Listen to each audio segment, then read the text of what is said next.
Hi everyone, this is Brian Hayes and welcome to episode 29 of the Music Mind podcast.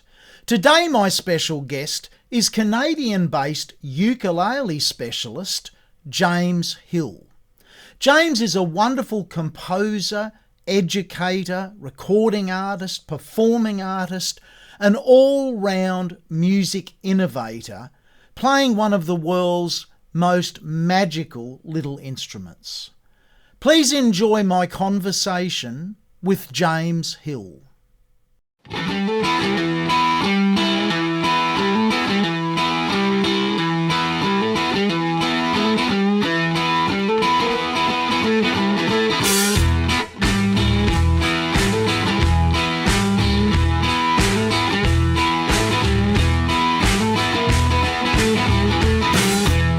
Still got it. Whoa, she still got it. I throw my coat down on the cool ground. I hope she stands on it. She still got it. Whoa, she still got it. It's been a long time and I'm an old guy, but I still want it. Still got me wrapped around her little baby finger, little baby finger.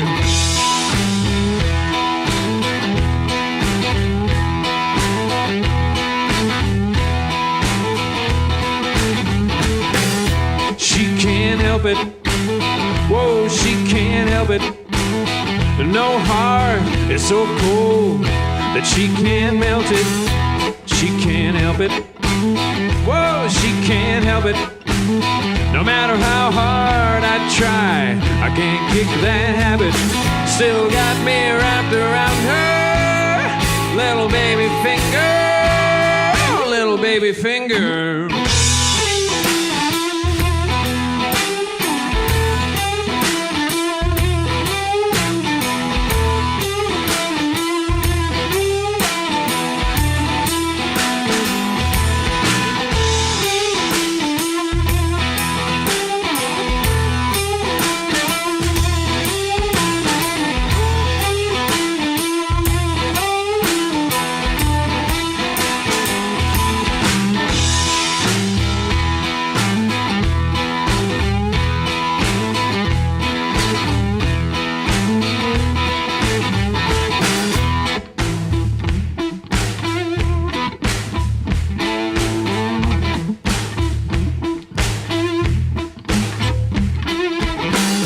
She gets better, whoa, she gets better. Like a punchline, a fine wine, or fancy leather. She still loves it, whoa, she still loves it. My button down, I hope she undoes it. Still got me wrapped around her little baby finger.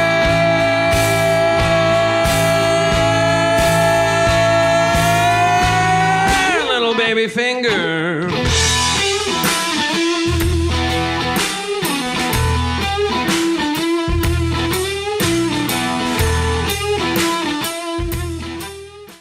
Well, hi James, and welcome to the Music Mind podcast. It's fantastic to have you here today, all the way from Canada, as my special guest for episode 29 in the series. Hey, thanks, Brian. Thanks for having me. It's good to be here.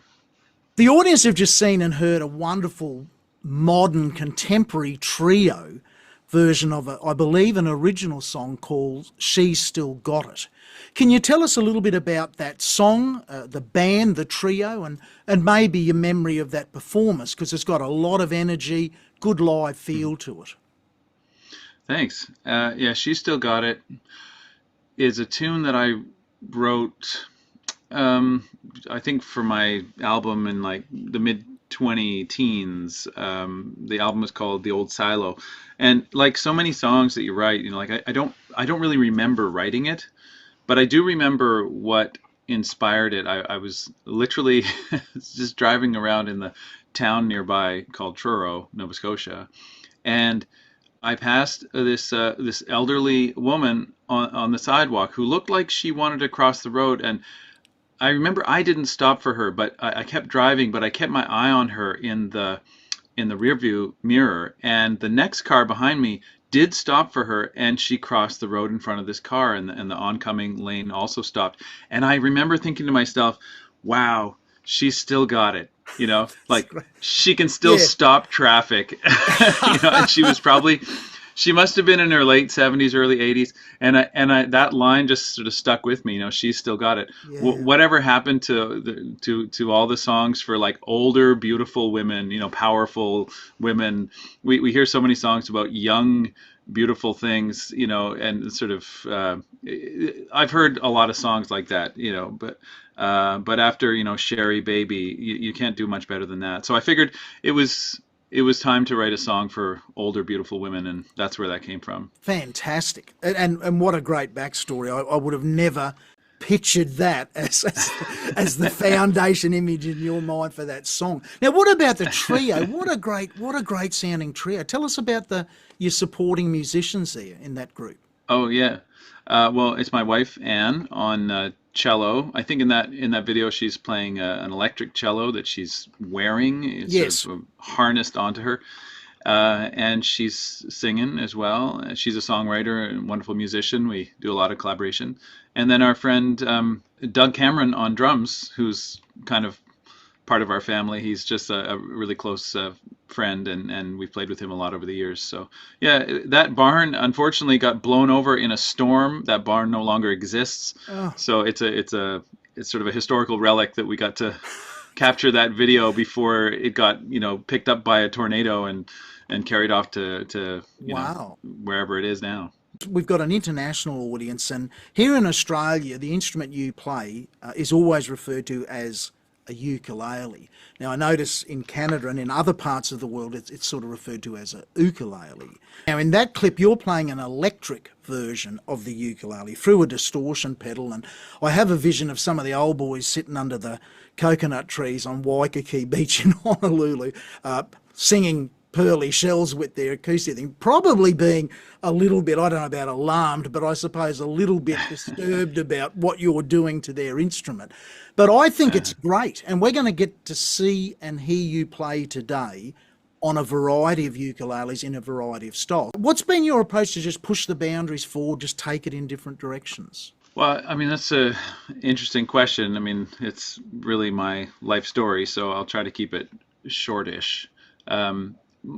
It's interesting you sort of mentioned the traditionalists and how they might view it or hear it. My experience, and this has surprised me over the years, my experience has been that when I go to Hawaii and I play my most outrageous stuff, I've prepared ukulele with chopsticks and comb and sort of tortured my ukulele and made weird sounds very publicly in front of local crowds on multiple islands in Hawaii, and I've always been surprised at the openness of the local musicians and the local listeners to new things on the instrument that they're so familiar with. Great. I have very rarely, if ever, met with any kind of resistance to what I've done with the ukulele over the years in the Hawaiian Islands. In fact, that is the place where I feel my most radical stuff has been most warmly embraced. Fantastic. Which surprised me. Yeah. That has always surprised me. And maybe most telling, the places where I find the most resistance to modernizing the ukulele have come from places that are not Hawaii. Places that are not the center of the instrument's tradition tend to be more uptight about preserving what they see as the tradition. And I think there's something to that, because I don't think this is limited to just the ukulele. The further you get from the center or the source of the message, the more oftentimes we cling to what we think is the tradition, and we feel more protective over the tradition. Whereas the people right at the epicenter, where the tradition is alive and constantly evolving, they are much more open than we might think to evolution that instrument, or of those ideas. And I've certainly found that myself. And I think it's really good that you mentioned that it's not something unique to your instrument. Over here in Australia, the recent Bob Dylan biopic has been big in the cinemas here, and I went to see it. And there's that magic. Yeah, I went to see it too. Yeah, that magic moment when Bob dared to plug in at the folk festival, and it was like the whole world was going to stop because someone played electric, and of course it. Well, went, I love that scene as well, and I went to see the film with my parents in New Zealand. I was visiting them at the time. Yes, and we went to the theater to see the thing, and that last scene where he gets up and he plays electric, I thought it was very funny and poignant and very pointed, actually, because what I loved about that scene was the treatment by the filmmakers of the audience. The way that they showed the audience turning from a very happy, loving, carefree, hippie-inspired kind of communal atmosphere. So long as people were doing what they liked, everything was peaceful. correct. The moment things went from the expected to the unexpected, that audience of hippies turned into an angry mob. Like with pitchforks. Yes. And I thought the treatment of the audience was very pointed and very telling, and that was, to me, maybe the most universal message of the entire film was, look what happens when you don't get exactly what you want. I agree. You turn into a mob. That went beyond the message of the biography. Yes. That was a much more universal comment. I want to play a track now that really, to me, demonstrates your musicianship. Yes, you play the humble little instrument called the ukulele, but you do a wonderful solo acoustic version of Hoagie Carmichael's Georgia on My Mind. Now, this is an all-American songbook standard written in the 1930s, been played by everyone, perhaps most remembered, I guess, by Ray Charles's famous vocal version of it. But you really sing this melody beautifully on the ukulele. All the right chords, the intonation's fantastic. Let's just have a look and a listen to it, and then I want to come back and talk a little bit more about that.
how did it all start? Can you trace back your beginnings, I suppose, whether or not it was started with the ukulele, or did it start with the ukulele as your very first instrument, or how did you get into music? I didn't start with the uke. I started on the fiddle, playing in a Suzuki program near my house. My parents literally were on a walk one day. They just moved to the area. This is Western Canada, near just south of Vancouver. And they had just moved there as young teachers from New Zealand via a couple of years spent in the prairies where it was too cold, so they moved to the coast. And they just literally stumbled upon this music school and followed their ears sort of through the park until they came across the source of the music. And it was this music school that they had no idea was there. It ended up being a very big part of my life and my sister's life as we grew up, going to this school, the Langley Community Music School. And that's where I started with the violin program when I was 3 or 4 years old. I mean, we weren't even playing instruments. It was like a cracker box with a ruler taped onto it, and you had a little dowel stick from the hardware store, and you were imitating the posture. Yeah. And then, you grow up playing stringed instruments, and by the time I got to, I think I was 8 or 9 years old in school, they said, welcome to grade 4, here's your ukulele. Wow. Just with as little ceremony as if they'd said, welcome to grade 4, here's your pencil and your eraser. It was just the normal thing that every kid at that school, Belmont Elementary in Langley, BC, every kid at that school got to play the ukulele for 2 years. I thought it was totally normal. I thought everybody got to play the ukulele when they were in grade school, and if only. If only that were the case, Absolutely. maybe we'd have world peace. But, I didn't realize how lucky I was until much later. And so I grew up really playing both instruments in tandem, one the bowed instrument and one the plucked instrument, which was a nice sort of left hand and right hand of music. You could play lyrically, but you could also play chords, Yes. and you got to understand music from both sides. Now, I assume you don't subscribe to any particular way to play the ukulele. Do you just let your body find the best way for the task at hand, or are you a stickler for specific techniques? I've been called a lot of things, but stickler is not one of them. I'm definitely not a stickler. Well, that's a good thing. Yeah, I think so. Yeah, it's really just comes down to what's right for that tune. I do have some go-to, techniques, particularly on the right hand, that I favor, that I feel most comfortable using. But it's really just, what shoe fits in that moment to bring out the quality of the music that you're trying to bring out. It's funny. I mean, it's a bit of a tangent, but sometimes, people would say, don't you get nervous? Don't you get nervous before a concert? And I, in the early years, I would say, well, yeah, of course I get nervous. I hope people like it, and I hope I do good, And then as I got a bit older, my answer would change. People would say, do you get nervous, for a concert? And I'd say, I don't really get nervous that people will like it or dislike it. I think people are going to feel the way they feel. I only get nervous that I might not do right by the music, that I might not deliver the music the way I want to deliver it. That music is almost like a member of the band, and I want to do the right thing for the music. That was the only sort of that was the only thing that made me nervous. And I think I'm thinking of that because when you talk about choosing the right technique for the song, you're trying to do right by the music. And that is more important than any sort of allegiance you might have to your identity as a fingerstyle player or your identity as a plectrum player or whatever. What's most important is to do right by that melody and make sure that it sings in the way that you want it to. What a wonderful insight into your approach to playing. In fact, the next question I was going to ask you is, what are you actually thinking about? Say in Georgia when you're playing that, what is going through your mind when you're playing that song? Well, I can tell you what's going through my mind. I can tell you what should be going through my mind when it's Yeah. going well. Uh, when it's going well, I'm just enjoying it as an audience member. You know, when it's going well, I feel like I'm standing outside of myself, watching and listening like everyone else, and tapping my toe or whistling along, or just being carried away by the music. If it's going perfectly, that's the ideal. I get to enjoy it almost as a member of the audience. If I'm just new to a piece and it's not going well, then I'm very much in the furnace room, just shoveling coal. I'm thinking Okay. about Yeah. what finger comes next, what string, what shift, all that. And that's Yeah. how I know it's not really going well, or that Yeah. I still have a lot of work to do before I can embody the music. Once the music gets into the body, you can enjoy yourself again. But you have to go through that. You have to do some coal shoveling before you can come out on the other side and actually enjoy your own playing. It takes a long time. I think that's a great insight. The whole purpose, or one of the key purposes of this podcast, and the reason it's called The Music Mind, is to get inside great musicians' minds. So the audience would never think what you've just said there. I can totally relate to exactly what you Mm. said. But when you're first starting out, if there's a lot of music students will watch this. And of course, they're right in the furnace. They're just shoveling coal. They're still trying to Yeah. just get their fingers to go where they want them. So Mhm. let's talk about improvisation. Like, I notice a lot of your pieces. Is it fair to say that a lot of your pieces are prepared? You have an expectation of a performance, an arrangement of a song. Do you give yourself, I'm talking live performance here now, probably more than a studio recording. Do you Mm. give yourself the liberty of some genuine free improvisation in your arrangements, or are you happier to know there's a sort of guaranteed outcome? If you play the arrangement that you've worked on, the outcome is almost guaranteed. Can you talk about that a little bit? Yeah, I think that's an interesting question. It's a little hard to pin down. I think there's a short answer and a long answer. I think the short answer is, with this project, I have other musical projects that are a little more free, but with my sort of standard uke stuff that I've done over the years, I would say it's probably 80/20. It's probably 80% sort of set, and then there's a 20% sort of buffer to sort of aerate aerate the performance so that it doesn't feel stilted or like you're listening to a recording. Yeah, But there's it's more like air around the edges where there's there's little what would you call them, just sort of ornaments and expressive moments that aren't totally scripted. I mean, in a sense, you could almost think of it more like a Baroque style performance, where what's yeah, written on the page is, it gets you, a fair amount of the music is going to be written on the page and reproduced, but you also leave a, a pretty wide margin for the performer to add their own personality, add their own dynamics, add their own ornamentations, add their own cadenzas or improvisations.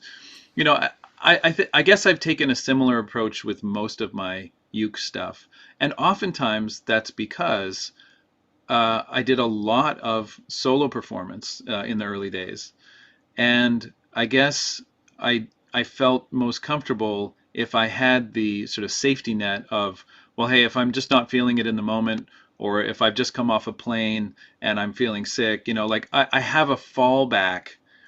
Um, I have a fallback version of this that I can just sort of put on autopilot and get through the gig if I need to. I yeah, felt that, that was just a practical reality when you're yeah. traveling a lot and you're playing a lot solo.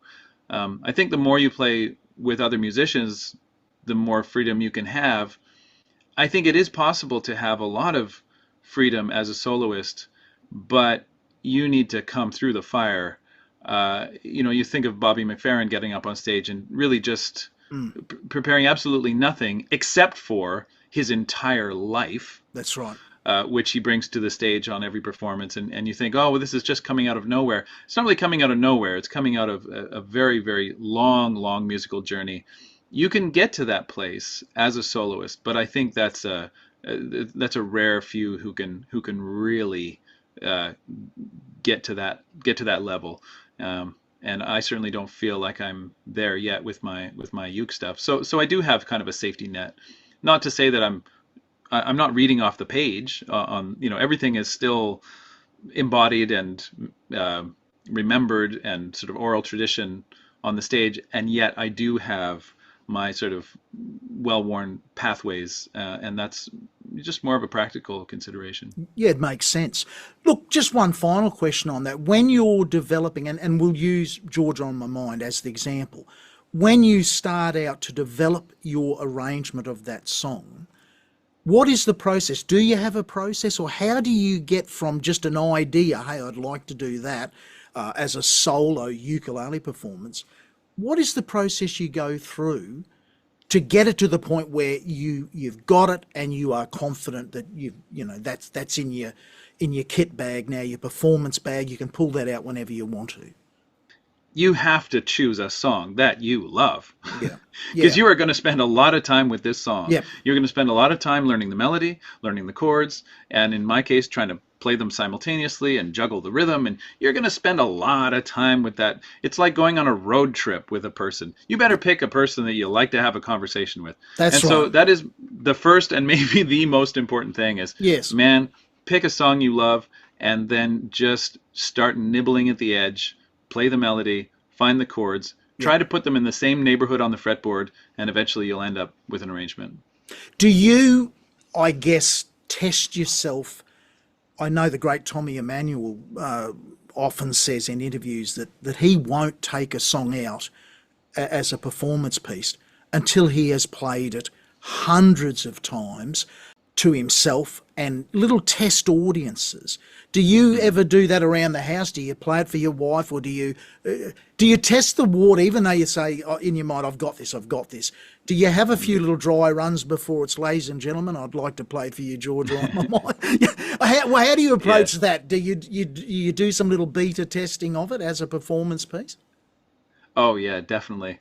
I think it's so funny because it's totally true. I couldn't agree more. You have to play it hundreds of times for yourself, for other people, for the wall, for the cat. That's right. I remember hearing Yo-Yo Ma would have a poster. He had a poster of an audience that he would sit in front of, in his practice room, and he would practice in a snowsuit, to sort of, so he would sweat a lot and sort of imitate the lack of mobility that he was going to feel when he was in his suit on the stage. And, there's a lot of preparation that you can and should do.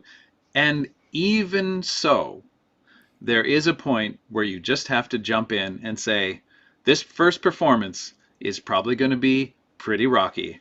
Here we go. Oh, I think that's great. Honest advice and honest discussion. One of my most popular videos on YouTube is one that I did not film myself. It's the first time I ever played the Billie Jean arrangement that I do with the drumming and the bass line and the chords and the singing. And I had no idea this was being filmed. It was literally the first time I ever performed it publicly, and that was the one that ended up getting millions of hits on YouTube. And it went surprisingly well, given that it was the first time. And because it was the first time and nobody had heard it, you can hear the audience reacting in a way of genuine surprise and sort of you can hear them gasping.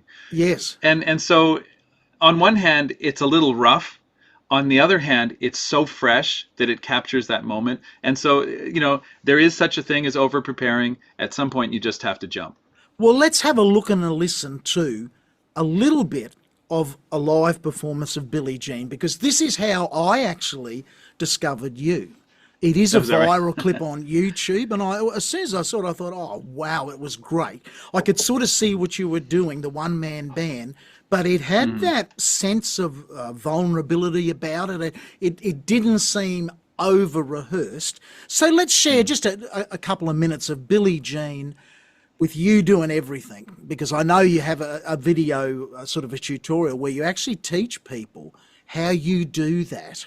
So for anyone who watches this and thinks there's 48 loopers and multi-tracking and that, I think just sit back and relax and accept that this is possible and you were doing this live.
Vocals in Billie Jean, we hear you singing to the audience. It's a sort of an important part of telling that story, the great Michael Jackson song that he actually wrote. I didn't realise that he actually wrote that song as well as recorded.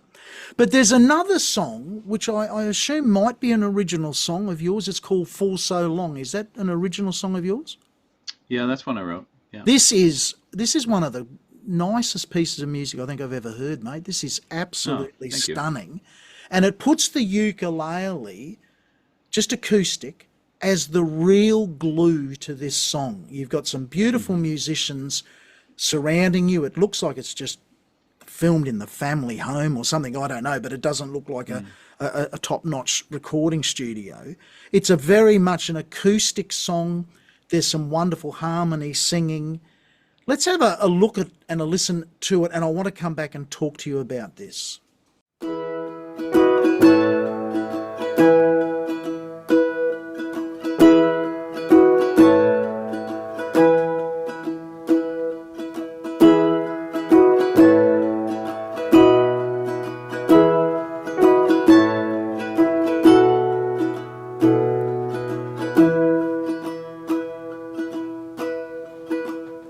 Hope can lead us and deceive us. Flood and fire can come between us. Chance can charm us and fortune fool us. The eyes of love can look right through us, but only for so long.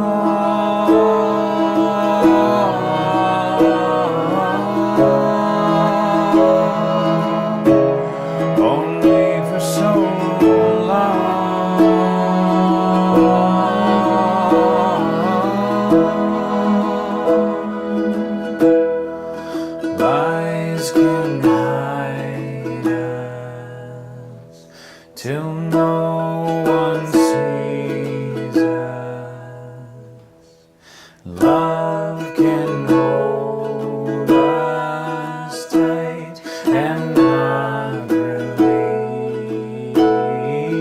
Lies can hide us till no one sees us.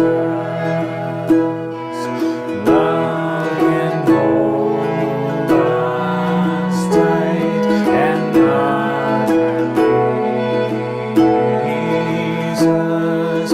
Lies can hide us till no one sees us. Love can hold us tight and not release us.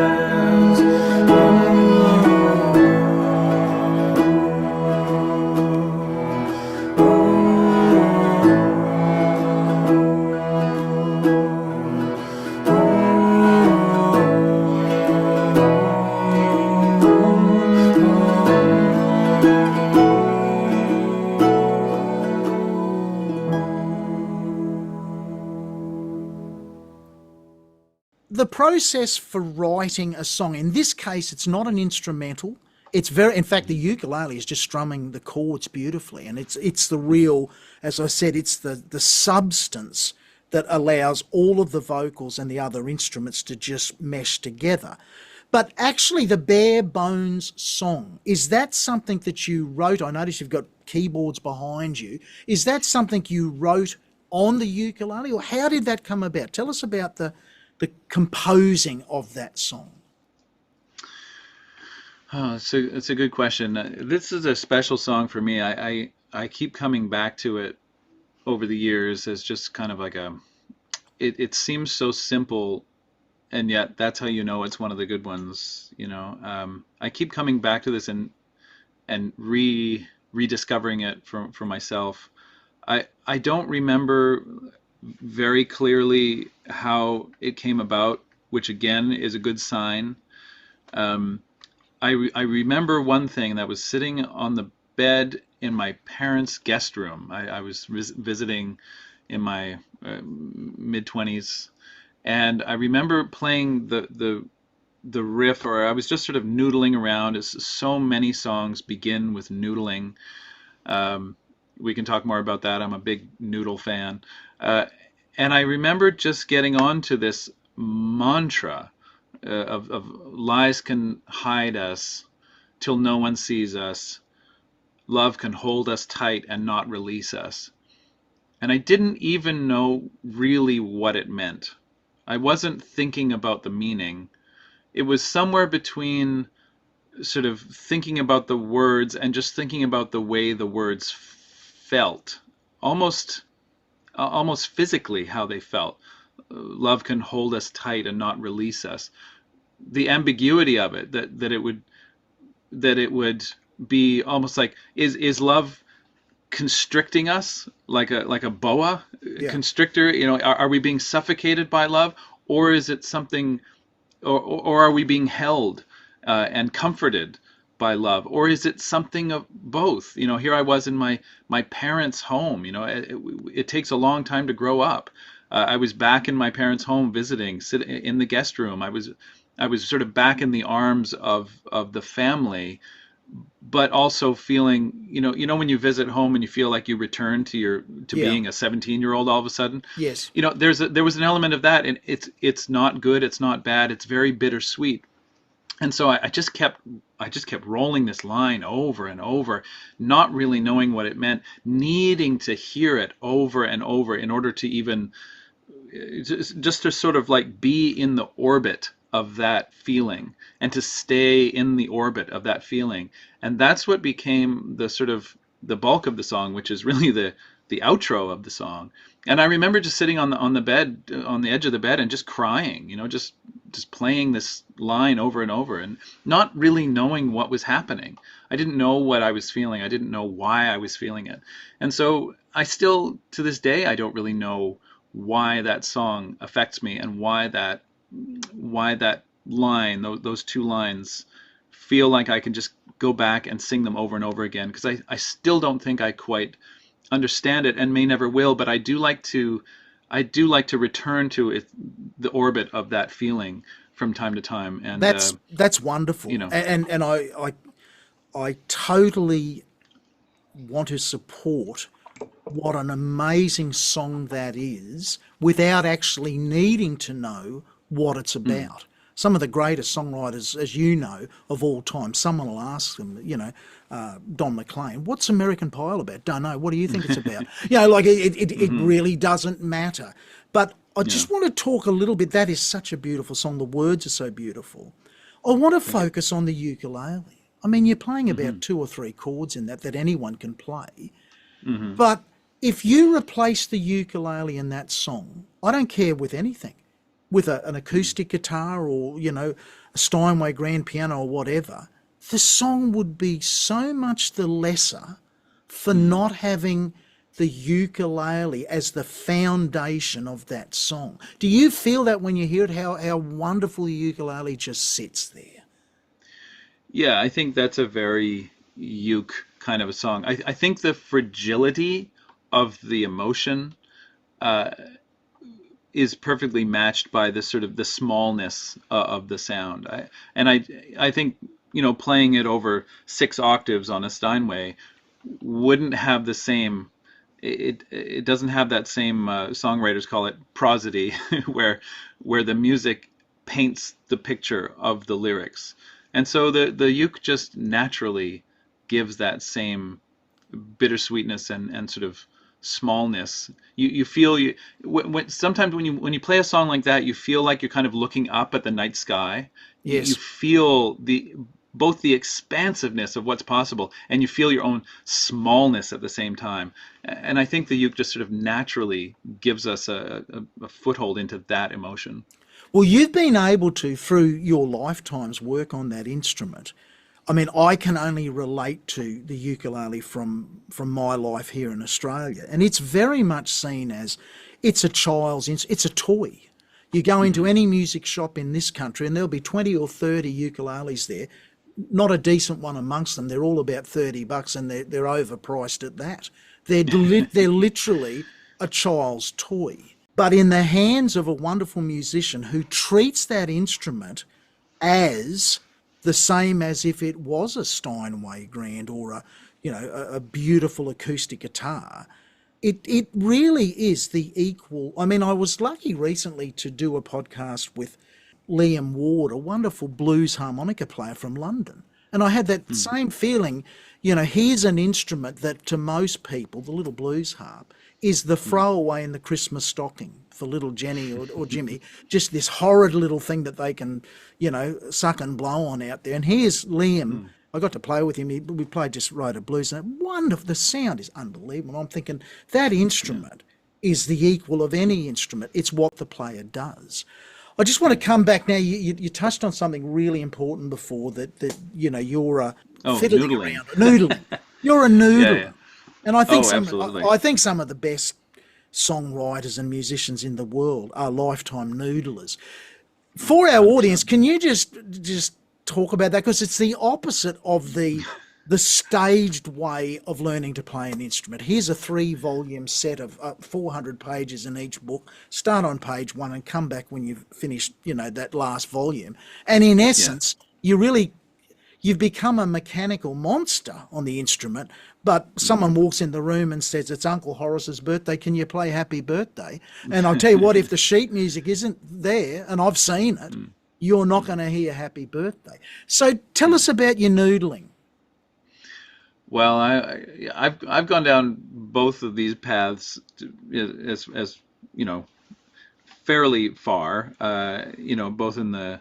So I went to university and did a music degree, and I've written books for the ukulele, and yet I am a lifetime noodler, and I am a great appreciator of noodling, and it's difficult because in a class or in a lesson, in any formal music environment, noodling is death.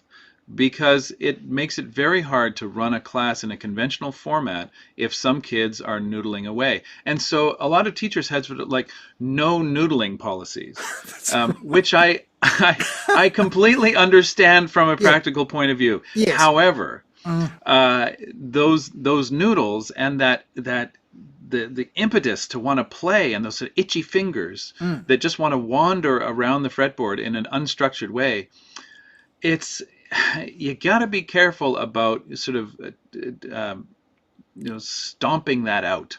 I agree. Yeah.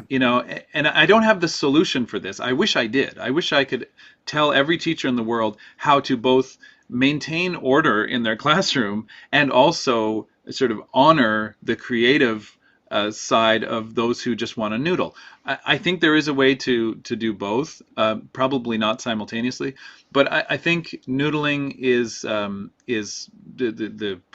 where ideas come from. It's your way of sort of interacting with the muses, because you literally turn off your brain and you let your fingers do the walking, and your fingers meander around the fretboard until your ears notice something interesting, and then you go back around and you try that again, and this is where time disappears. Yes. If you get into a noodle, this is where you completely 2 hours have gone by, and right. Lunch is cold, and you don't know what happened. No. It's where the flow state. It's where you can access that flow state that everybody talks about.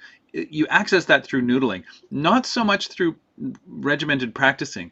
Not to say that practicing is not valuable. Of course you have to practice and do run laps and do some push-ups and sit-ups. Of course you do. But the flow state is, I think, most readily sort of accessed through this sort of fretboard wandering that we call noodling, and it often just ends up, you come up with riffs, and you come up with licks, and you come up with fragments that eventually make their way into your songs. And so when you're noodling, you're really sort of filling the well that you'll just keep coming back to over and over. I totally agree, and I sympathise with classroom music teachers, because you're absolutely right. If you've got 30 students there, and I can understand the no noodling policy, but putting my students' hat on, and thankfully in my life I've done a lot of teaching, but very little classroom teaching. I've done an enormous amount of one-on-one teaching on all instruments, and I have a noodling policy. I don't call it that, but I just say to everyone I teach, if you're practicing, say, for half an hour, give yourself 10 minutes free time.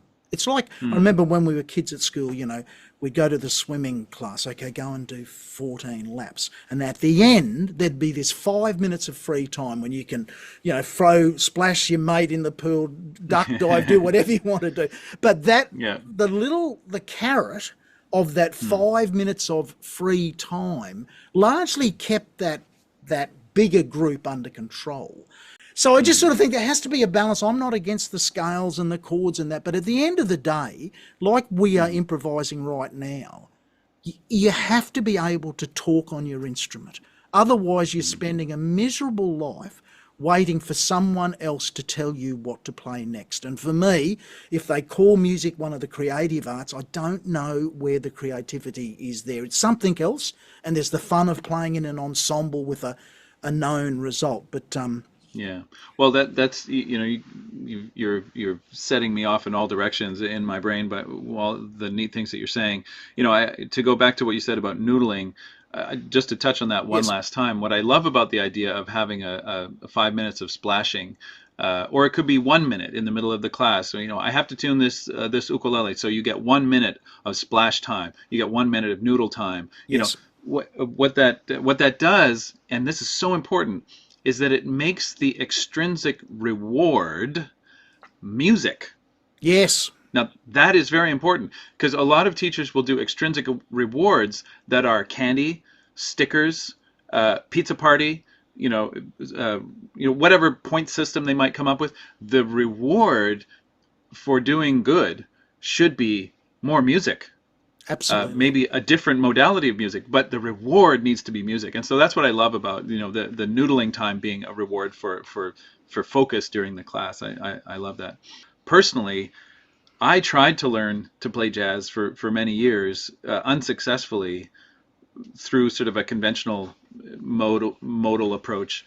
It wasn't until I started playing jazz with the Chalmers Doan Trio in Halifax when I would come to visit in the mid 2000s, and I just started sitting in with them, and I didn't know what I was doing, and I just had to learn on the bandstand, and I can vouch for that still being the most effective way to learn jazz. I agree. You didn't have time to think about the theory of it. You just had to play what sounded right, and eventually, through a lot of trial and error, you got to know where to put your fingers, and then afterwards, you could look back and analyze what you had done and sort of illuminate what you had already done through theory. That was fine. Do you subscribe in any way to the power of being able to, I'm not saying to be a great singer, but to sing ideas? Is that something you also subscribe to as a powerful tool?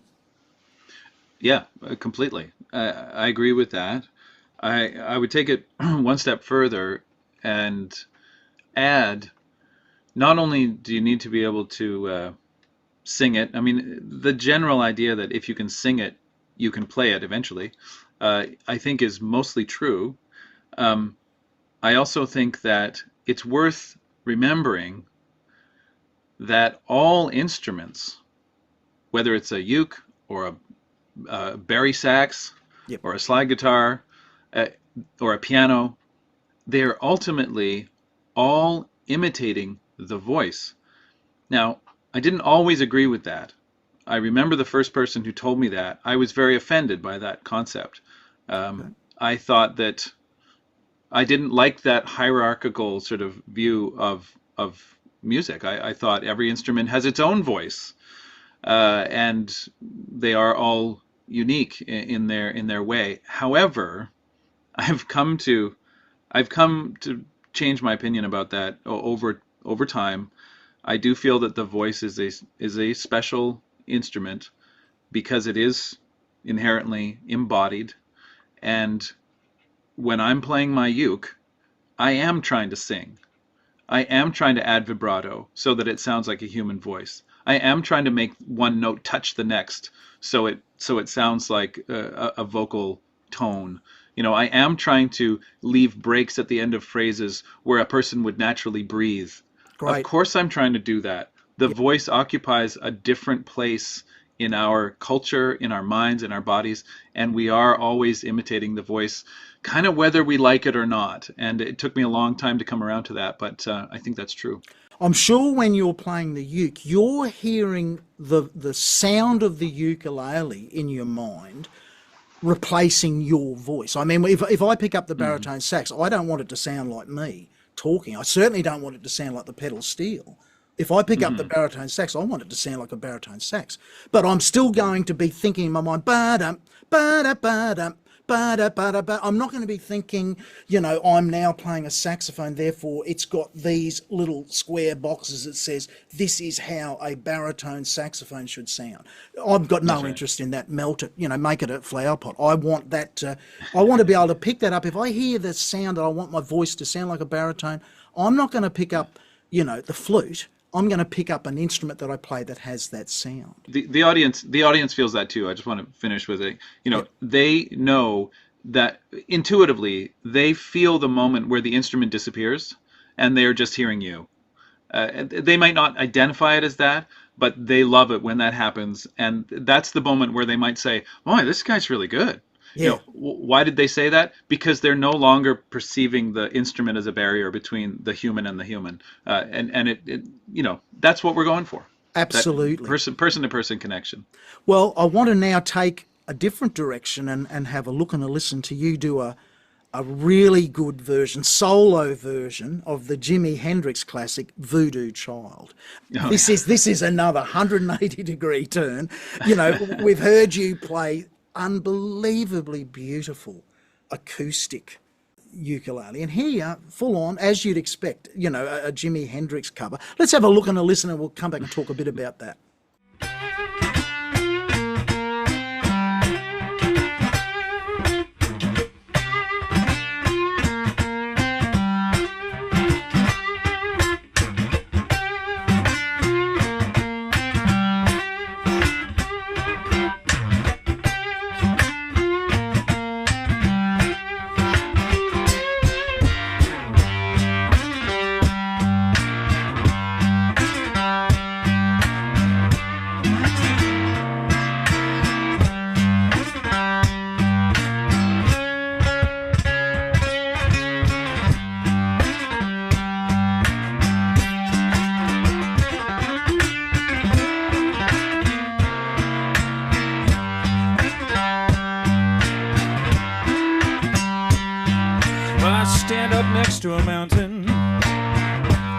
chop it down with the edge of my hand.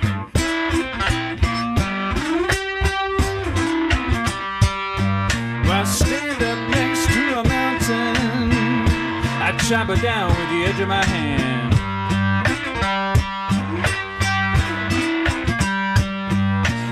I pick up all the pieces and I make an island. Might even raise a little sand. 'Cause I'm a voodoo child, I'm a voodoo child. Lord knows I'm a voodoo child.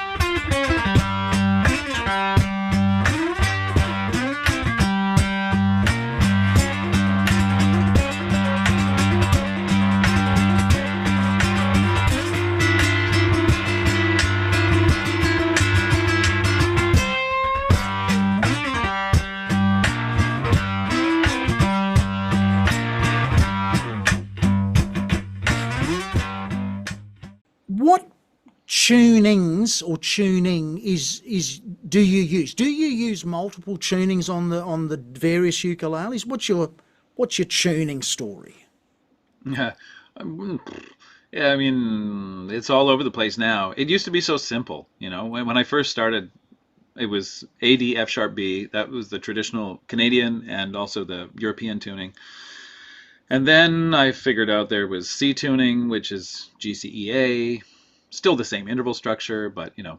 And then I started retuning on purpose and sometimes by accident. And then there was high G and low G and high A and low A. And then there's baritone, D, G, B, E. And then there's slide ukulele, which I tuned G, C, F, A. I mean, it just got bonkers, you know. Yeah. So what started off as a very simple thing, you know, when you're a kid and there's just one way to tune the instrument, Yeah. it just kind of went off the rails. And now I do feel comfortable in a number of different tunings. But my all-time favorite is a tuning that I think I invented. I actually don't know. But it's called Bebe tuning or B-E-B-E tuning. Okay. I did a YouTube video on just explaining it, and it's the tuning that I use most often on the baritone. In fact, it's the tuning that I was using on She Still Got It. And if it was a fiddle, you'd call it a cross tuning, because you've got two notes spread across four strings. So you've got some doublings and some octaves, which give it a big, powerful, sort of open, resonant voice. So, I mean, that's my favorite if I had to pick one to take to a desert island. We've seen and heard you play quite a bit in the podcast here, but a big part of your life has been music education. It's obvious to me, you know, you're a person that has received a lot at a young age and got a lot out of it, but as an adult, you are spending a lot of time, energy and effort into passing back the knowledge that you've learned, including the knowledge you've acquired the hard way by actually doing it. So I believe you've got a whole other sort of string to your bow called ukuleles. Do you want to tell the audience a bit about your whole approach to education of the instrument that you love? Well, it's come on slowly over the years. I started, teaching by accident when I was 15 years old. A friend in high school asked me to teach him, and I remember, in fact, asked me to teach him guitar, which I didn't play. Okay. And so I thought, well, I could do this, and I actually wrote by hand. I didn't have a computer. I wrote out by hand. I just invented this little method book, just paper and pencil, and I still have it. It's like my first publication, one copy, and that's what we used in our lessons. And I've always had an interest in creating methodology, because I think if a person just gets it, if they wake up in the morning and it just makes sense to them, boom, music, I get it. Well, good for them. I fully support that, and I hope that they do great things. What about the rest of everybody Yeah. who could benefit from communing with this wonderful cosmic force called music? What about the people who don't just wake up in the morning and get it? There's a lot of people whose lives could be enriched. And so I've always been very drawn to methodology and writing methodology that has elbow room in it, that has built into it a kind of a creative fun and open-endedness. It's the kind of methodology that I'd wish I'd had as a kid. The kind of methodology that I learned from being in the Langley Ukulele Ensemble, who did, extremely intricate multi-part arrangements, but that they invented themselves and didn't write down. It was very much an oral tradition. Great. So there's this kind of structure, sort of, that I've always pursued, and so over time I put together a number of resources and finally got to a point where, for my own sanity, I had to find a place to park all of these things and make them all accessible, and that's where ukuleles came into the picture. It's one place to access classroom methodology that I've written, individual solo lessons, lots of resources for people to connect with one another, free things that are just for your own sort of mental health and meditation. There's so many resources there. I ran a podcast for 4 years. And it all lives under the banner of Uketropolis, whether you're looking for ukulele jazz, Americana ukulele, how to play Cripple Creek in a three-finger Scruggs banjo style, Yes. all the way through to how to do some of the things that I do on Billie Jean and the percussive aspects of, using chopsticks and foreign objects on the instrument to do really wild and sort of very illegal things on the ukulele. It all lives under the banner of Uketropolis, so that I have one place to offer everything to the folks who are interested. I highly recommend, and we'll put the URL up while we're talking, I highly recommend anyone who's interested, not just, I think, in the ukulele, but if people are interested in seeing an approach to music education, a contemporary modern way, whether you're, teaching the saxophone or jazz guitar or upright bass, I like what you've done on this site. In fact, I want to share with the audience just a short little clip of you discussing how to play one of the Ellington jazz classics, Satin Doll, on the ukulele. It'll just give the audience a feel for, it's a very personal way you do it. You've got the use of diagrams, you've got the use of demonstrations, and the use of you discussing it. Let's just have a quick look at this.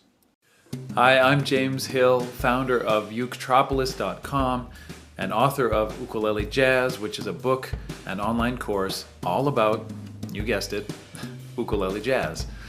In part one of this lesson, I promised I would show you how to play one of my favorite jazz standards of all time. It's called Satin Doll, and it's by Duke Ellington and Billy Strayhorn, with lyrics by Johnny Mercer. I think you're going to be amazed at how easy it is to play, and yet how sophisticated the harmonies are. So grab your ukulele and let's get started. In part one of this lesson, you learn to play C minor 7 and F9. That's straight across on the 3rd fret, and then sliding just the 4th string note down 1 fret toward the tuning pegs. And that's it. 2 beautiful chords that look almost identical. And what Duke Ellington and Billy Strayhorn did in Satin Doll was to move this pair of chords to different places on the fretboard. They start on the 3rd fret, but then they bump the whole thing up to the 5th fret. And then they jump up to the 10th fret. And then they let everything sink down into the 9th fret before resolving back to the 10th. I don't think you can feel anything other than happiness when you've got a ukulele in your hands. It's a beautiful instrument. I honestly think there's something about the size of it. It literally feels like you are holding a baby. There's something that Yeah, changes with when true. you're sort of you're cradling the sound. And that sounds a little bit out there, but I do think there's something to it, and it puts you in a different mindset. The uke is a very gentle on-ramp to musicianship. Uh, it's been shown time and time again. I mean, it's an attractive thing. People want to reach out and touch it. Kids feel empowered by it, which I think is a very important point. I actually really like the recorder as an instrument. I don't necessarily love it in the classroom, and I think that sometimes teachers feel that, well, if they can only play but they can't sing, it'll be easier to keep the class under control. Whereas if I give them a uke, True. that not only can they play, Yeah. but they can still sing too. The noodling. And Yeah.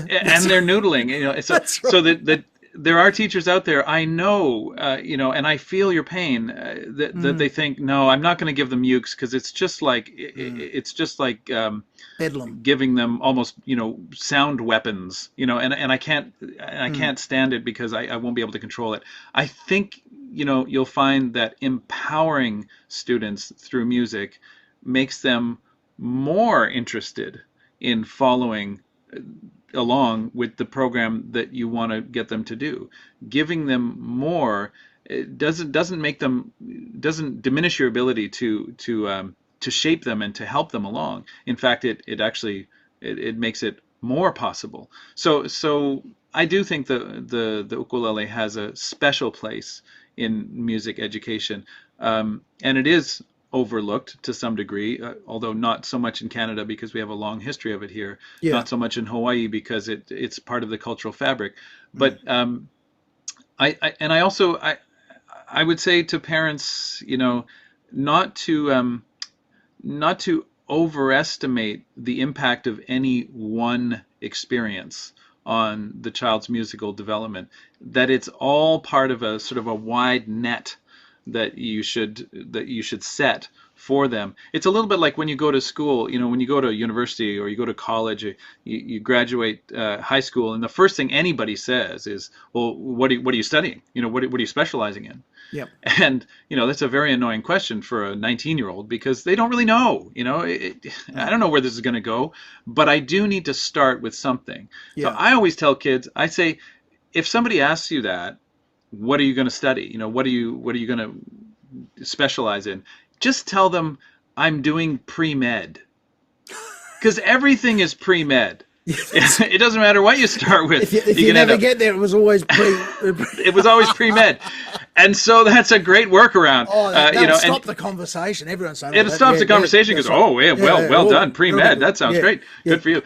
And so I feel that there's something similar with the uke. It's like, are you studying the ukulele or are you just sort of pre-music? You are growing into a musician. Yes. It doesn't really matter where you start, as long as you feel passionate about it, as long as you want to get up in the morning and noodle away on that thing, whatever it is, whether it's a saxophone or a recorder or a uke or the piano, but it's all leading somewhere, and it should all be honored if that's the intrinsic motivation of the child. Follow it, and if they love the uke, let them love it. For those who are not familiar with the history of the ukulele in the Canadian school context, this is important to understand, and it's often overlooked even by teachers here in Canada, because we forget why the ukulele started in the schools in the first place. It was in the 1960s. It was here in Nova Scotia. It was in Halifax, the capital city, and it was Chalmers Doane, who was subsequently my mentor and also the person who taught my teachers how to teach. He realized that the ukulele was the perfect starter instrument. It was not the ukulele in and of itself that he was trying to teach. His goal, this is the important thing, his goal was to create the very first public school symphony. He wanted to create Ah, a full symphony right. of young students in the public school system. Yeah. He succeeded at that. And maybe the reason he succeeded at that was because he chose the ukulele as the starter instrument for every single child in the district. They had 2 years on the ukulele, and the whole point of that was not to strum and sing the songs that were on the radio. The whole point of that was, although they did that too, the whole point of that was to learn transferable skills so that after 2 years they could pick up the flute or the clarinet or the oboe or the violin or the cello or the double bass, and all of the skills from those 2 years would roll over into the new instrument that they were picking up, because his guiding light was to create this symphonic ensemble. Now, in retrospect, he's remembered for the ukulele program Yeah. that sort of broke off as a satellite and became popular across the country. Not because people were starting symphonic programs, but the genesis of that approach to music education through the ukulele, that is so that has that sort of signature Canadian aspect to it, where music literacy is central. The playing of melody and chords, of reading music and playing by ear, of playing solo and in an ensemble, of singing and playing instrumentally. All of that came about because of what Chalmers Doane was trying to do in the 60s and 70s and 80s here in Nova Scotia. And it explains the sort of pedagogical flavor that you get coming out of Canada in a way that at least helps me, even after all these years, to understand why we do it the way we do it. You're traveling the world, you're through your online stuff, through your teaching, through your video clips and your concerts and your tours and everything. You're showing the world, and there'll be people today who will have a whole different perspective of what this little instrument can do. We're going to go out listening to you play, of all things, a Eurythmics classic, Here Comes the Rain Again, written by Dave Stewart and Annie Lennox. The last song in the world you would normally expect to see someone brave enough to sit there without a backing track, without a band, and say, I'm actually going to play this solo on the ukulele. It's a credit to your musicianship, but it just shows that you're walking the talk. You're actually living, I guess, what that initial dream was there in Canada, to introduce people to musicianship. How would you like people to contact you if they wanted to touch base for any reason? Sure. Well, you can go to ukutropolis.com and just hit the contact button. Send an email. Yep. I'll get it eventually. Yes. Yeah. So www.ukutropolis.com.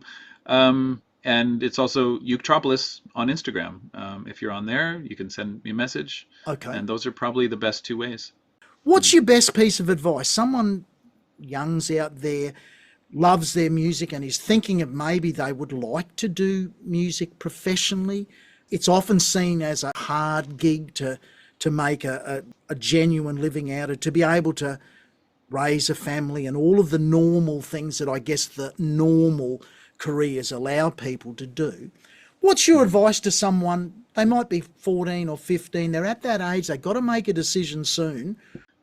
Well, I think there's sort of 2 or 3 stages of how to have that conversation. And the first stage is not trying to be, smart or not trying to be disrespectful, but if you can do anything else, if you can live with a life where you do something else, you should probably do that other thing. I mean, I just want to be, absolutely. That I sounds agree. harsh. No, I agree. Yeah. But if you wake up in the morning and you literally cannot, you feel it in your bones that you cannot not pursue music, then you can go to the next question. And the next question is, are you going to create or are you going to recreate?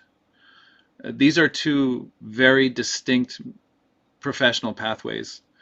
You don't have to know everything about what you're going to do in the future, but you do need to have a sense of your of which path you're going to take. Two roads diverge in a wood. It's the recreative musician versus the creative musician. If you're going to be a recreative musician, you are going to need that formal training. You are going to need to be extremely literate. You're going to need to be able to slot into an ensemble. You're going to need to be able to learn a lot of music very quickly, play in a pit orchestra, be a session musician in a studio. I mean, that's a whole pathway. You will spend your life playing other people's music, and that can be very fulfilling. Or if that doesn't feel like the right thing, you can explore the other path, which is the creative musician. And at that point, you need to look into your eternal soul and say, how much music is in there? Do I have the drive to bring it out?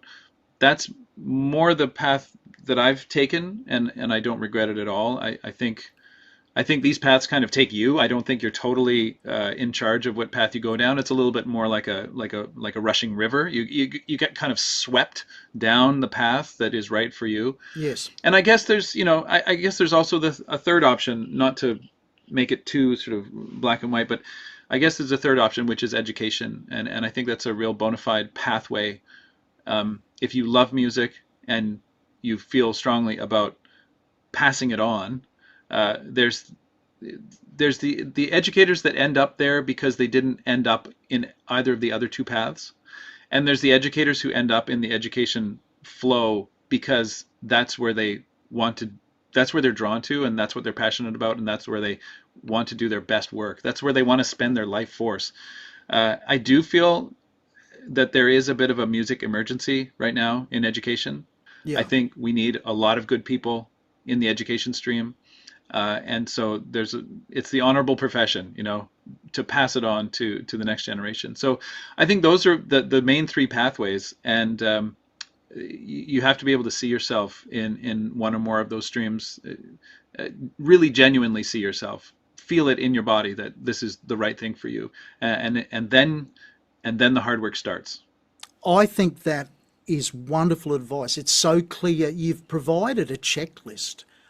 James, thanks so much for being part of the podcast. It's been fantastic. You are doing wonderful things in music, and you are to be congratulated for the path that you've chosen, and you are really doing some great stuff there.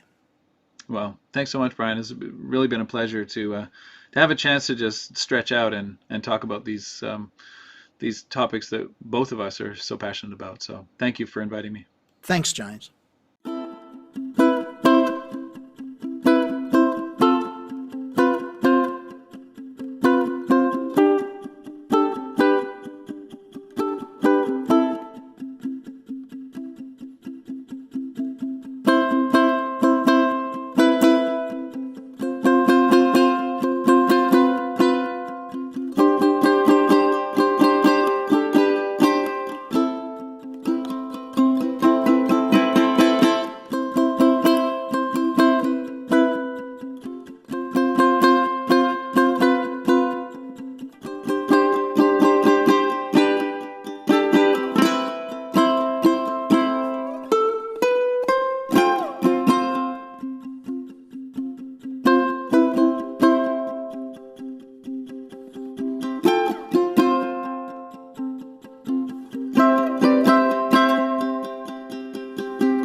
For our collaboration for this episode, James asked if we could do a duet version of the famous Ellington jazz standard Satin Doll.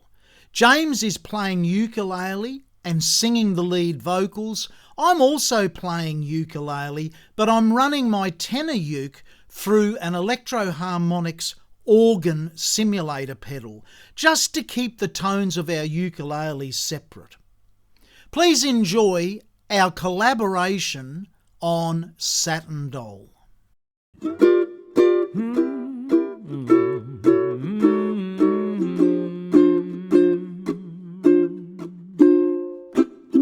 Cigarette holder which wigs me over her shoulder. She digs me out cattin' that satin doll. Baby, shall we go out skipping? Careful, amigo, you're flipping. Speaks Latin, that satin doll. She is nobody's fool, so I'm playing it cool as can be. I'll give it a whirl, but I ain't for no girl catching me. Telephone numbers, well, you know, doing my rubbers with Uno, and that my satin doll. Take one, Brian.